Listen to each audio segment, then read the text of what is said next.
Hi, I'm Sammy Bredar, Associate Editor for the National Provisioner. I'm here today with Jaime Fernandez, who is I believe you're the founder of Three Sisters Meats, correct? Yes, that's correct. Okay, perfect. Do you have any other official roles there, or are you just namely the founder? I mean, I think founder just kind of covers pretty much everything that it is that I do. So it's a nice umbrella term for make sure everything gets done. Yeah, sure, definitely. Jaime, as the founder, can you provide some background on your business and how you got it all started? Sure. I mean, so the business, I would say, officially started really in November of 2016. Prior to that, the making of chorizo and cured meats, that's been a family tradition of ours for probably about 200 years or so. My family's from northwestern Spain, so this is something that we've been doing generationally.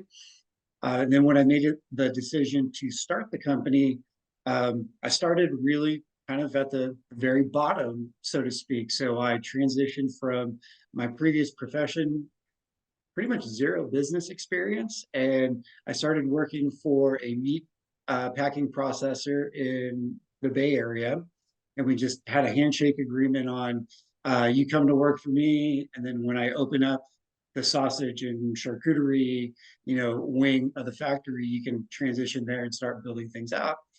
And it ended up being, I think, altogether 2.5 years working in that meat packing plant and just getting up every morning early and putting in a full day and doing everything that comes with that. So, yeah, I mean, we've really come a long way in terms of where we started to where we're at now. And really just kind of everything's been built out incrementally. I've have pretty much done most of it kind of by myself, so to speak. I don't have any partners or anything like that. So a lot of it's just been trial and error, and using my previous education and experience to assist in kind of problem solving and building relationships and that sort of thing. Yeah, sure. Thank you for all that. And I saw that you have this new line. So can you kind of talk about your new line and the launch of it? If you can really Sure. just go into some detail about your new line, that would be great. Absolutely. So our new line that we're essentially where we have been launching is our 3 ounce sliced chorizo and our 6 ounce chuck. So those are the two products that we have launched officially to the public. And then what we're also working on right now are kind of two products that are in development. We're working on a chorizo snack stick, much in the same kind of vein as chomp. And then we're also working on some chorizo snack bites. So our focus right now is we want to do traditional, artisanal, old school Northern Spanish charcuterie. So in addition to our 3 ounce and our 6 ounce, down the line, we're going to add things like jamon, lomo, maybe some cecina, those type of traditional products. But we also recognize that there's, the snack or snacking category, and we know our chorizo can fit very well into that as well. So we're taking advantage of our production capacity and capabilities and developing those as well. Yeah, definitely. And I noticed that you guys are a chorizo meat snack. I feel like there's not a lot of those in the market. Are you guys finding that you're kind of filling a hole for demand with your chorizo meat snacks? Definitely. I would say that there has been, I would say, a gap, or a demand for high quality Spanish style charcuterie, whether it's made in the United States or in Spain. What we set out to do was to have everything as it would be in Spain, and we make it in the United States. So where we kind of fit into our white space is we, we're unique in the sense of we're the only traditional all natural certified Spanish recipe chorizo that's made in the United States using effectively whole foods certified products or whole food certified ingredients. So kind of where we fit into all this is that we're making an incredibly high quality product in a place where people want to have that high quality chorizo, which really kind of doesn't, I would say to my standards, exist currently in the American market. So that's what we're really introducing, and we're doing it in a way where there's no artificial anything. It's sugar free. It's certified gluten free. No nitrite, no nitrate. So we're also hitting all those the healthy notes as well. Sure. Would you say that your product would be considered clean label? Yes, our product is certified clean label. Okay, that's definitely become a trend as well. People want clean label, traceable. They want to know where their food is coming from. So you guys are definitely catering to that consumer demand with that. I saw that your new line is getting space on charcuterie boards. So can you talk a little bit more about your charcuterie products and maybe how those are gaining space on charcuterie boards?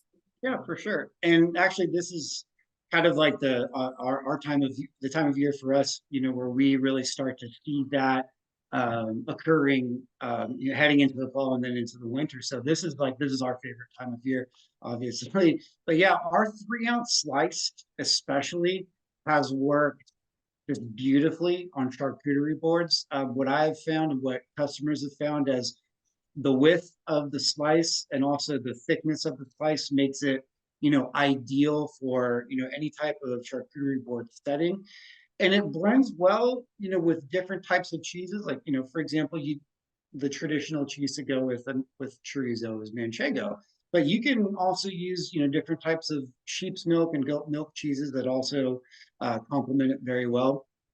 In fact, we were featured, I call it our 3-second cameo, but we were featured about a month ago on an episode of HBO's Hard Knocks, and we were on the charcuterie board of the defensive line of the New York Jets. So that was pretty cool seeing our package and our product there with some NFL athletes. So that was really neat. Yeah, definitely, definitely. Would you say that is consumer reluctance to try it on charcuterie boards since it's not as I guess common of a charcuterie meat? And if so, like I guess how would you address any sort of consumer reluctance, or a better way to say it would maybe be like how are you planning on bringing consumers into your charcuterie products? Right. So the way I kind of educate, let's say, our consumers is this is you're very think of the Italian cured meats that that's a really good foundational base of knowledge, and this is how we do it in Spain. So effectively, that's just how I let them know. Start them off with you're familiar with prosciutto and and those type of meats. Okay, cool. This is how we do it in our part of Spain. So once they kind of make that connection, and then they also know that, for example, we're using super high quality meat. The pork that we use is vegetarian diet fed, ABF as well. So it's that combination of we're making an old world product, but we're doing it with incredibly high standards of ingredients and quality. Yeah, definitely. Thank you for that. And looking at retailers specifically, I saw in the message I received that you guys are gaining space on the shelves at grocery retailers. So can you talk maybe a bit about your marketing strategy there, or just how you're gaining that shelf space at retailers? Sure. As actually kind of this is good timing because this morning we got a really cool message from we're here in Boise, Idaho. So Albertsons is our main retailer, and we have they're going to put us in 20 Albertsons throughout Idaho, a couple in Wyoming, and a couple in Montana. So we're super excited about that. And honestly, the way that we have been working to get on those shelves is we have a really, really good food broker that we work with. They're a specialty food broker, and they have done a lot of that just really necessary work in terms of new item submission to different grocery stores. So we've put out, I'd say, about 20 new item submissions. We're waiting to hear back from about 8 of them.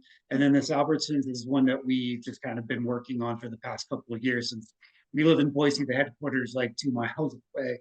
But Yeah. yeah, it's just it's really a process. What I've learned, it's a process. It's a process of being really patient, which is super difficult, but just also kind of uh, I call it polite persistence. Just never letting the category manager or the brand manager forget about you. And just like, hey, just want to check in, whatever it is. So we do a pretty good job with that, and like I said, we're it's slow, incremental, but we're trying to build the strongest foundation possible. Yeah, definitely. And looking at your products themselves, what would you say right now are your business's most popular products?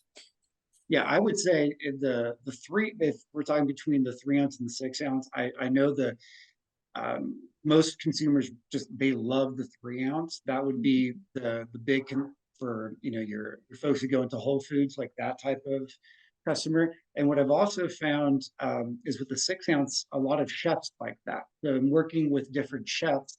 They like that 6 ounce chub because they can then cut it and manipulate it, how they need to for a particular dish. It's not curved like some other chorizos are, Yeah. so it gives them, just it's better for their knife. That's just something I learned just being around, people in the food industry. Um, so yeah, that I would say that, and then we're also, including retail, we also do food service as well. So we're finding that our 3 ounce price, especially for food services, is a very popular item. Okay, so you guys do food service and retail, and then are your primary sales direct to consumer, or at this point, is it more retail and food service? I would say right now it's probably a balance of, as of right now, we're probably like 50-50. Okay, okay, awesome, thank you. And what would you say makes your business stand out from other ones? I like to ask everyone in interviews this. I guess like if we're talking to somebody that never heard of your business before, what would be kind of your pitch to get them intrigued or to reel them in a little bit? Yeah, I mean, really, I would just tell them, the story that is behind this entire company, and it's a family story. It's a story that's built, on ancestral traditions. It's a story that includes, being an immigrant and coming to the United States. So, that, and I'm trying to give you the abridged version because it's a very long story, but what I find more than anything is that we're able to connect with customers and consumers because of the story behind the product. Because really, right there, how I learned to make chorizo and how my dad learned to make chorizo and how my mom learned to make chorizo. I mean, there's just so much that's built into that I find it's that familial aspect that people really relate to. And that's what I mean, at the end of the day, this is a family company. We're making, products that are meant to be shared, with friends and family. And that's a big thing of what we're about. So yeah, I really what it comes down to beyond how good our product is, really, I want them to know that this, is we're a very sincere company. We work incredibly hard to maintain very high standards because at the end of the day, I think about, well, if my grandparents tried this, would they like it? Would they be good with it? So that's always kind of my bar. Yeah, definitely, definitely. And while we're kind of on the subject, do you mind talking a little bit about the name of your business and where that comes from? I was Yeah, piqued my curiosity a little bit. absolutely. So essentially the name, when I was thinking about the name, I really wanted to combine several things. So I'm a first generation American. Both of my parents are from northwestern Spain. I have a Mhm. very, I would say, very tight, close connection with Spain. But grew up, most of my life in the United States. So I wanted to honor kind of both those aspects of my life. My connection to Spain and my upbringing in rural Northern California. I grew up on a little ranch in the Sacramento Valley. So Three Sisters is my mother is one of three sisters, and a lot of the recipe comes from her side of the family. As a way to honor, again, the Spanish roots. And then when my dad first came to the United States, he came as a rancher. He was cowboy, sheep herder in Washington State, Idaho, Montana, and then in California. And when he got to California, the first ranch he worked on in the county that I grew up in was called the Three Sisters Ranch, and it sat in the Three Sisters Hill. So I, as a very little kid, I grew up, around that. So it's again, it's a way to combine, my mom, my dad, me growing up in California, me having that, my connection back to Spain. It just ties it all together. Yeah. So your products and your company, it seems like they're all very rooted in family traditions, those types of things. So that's Absolutely great. Yeah. So this is actually my last question for you, but I know you talked a little bit about those new products and development, but aside from that, do you have any other future growth, expansion plans that you'd like to share with our audience today? Absolutely. One area that we have been working on, and again, it's a process, but we would phrase this properly. We really want to work with airline catering. My wife and I, travel pretty good amount. My wife more than myself, but one thing that she has noticed is that on a lot of flights, there's these little charcuterie boxes, and in those charcuterie boxes, you've got your meat, your cheeses, etc. And obviously, I'm thinking that would be dynamite for us. So we have through an airline catering broker in Texas, have presented to a couple major airlines, but that aspect of our food service capacity, like being able to be like on the menu of like a United or JetBlue, that would just be amazing. So that is definitely something that we're working on. Yeah, definitely. Oh, well, those are all really great things in the works. Definitely keep us informed. We'd love to get the news out if you have any updates for us in the future. Is there anything else about your company or your products in general that you'd like to share today? Well, in terms of just kind of letting your listeners know, they can check us out at threesistersmeats.com. We do sell retail from our website. So there, come check us out, maybe buy a couple packages of chorizo, and you can follow us on all the various social medias. We're at Three Sisters Meats. So yeah, I mean, like I said, we're trying to do something pretty unique, and I think we've achieved a lot of the goals that we've set for ourselves. Amazing. Well, thank you so much for your time today. It was lovely to meet you. And again, I'm Sammy Bredar, Associate Editor for the National Provisioner, speaking here today with Jaime Fernandez, founder of Three Sisters Meats. Thank you so much for your time today. Thank you, Sammy. Appreciate it.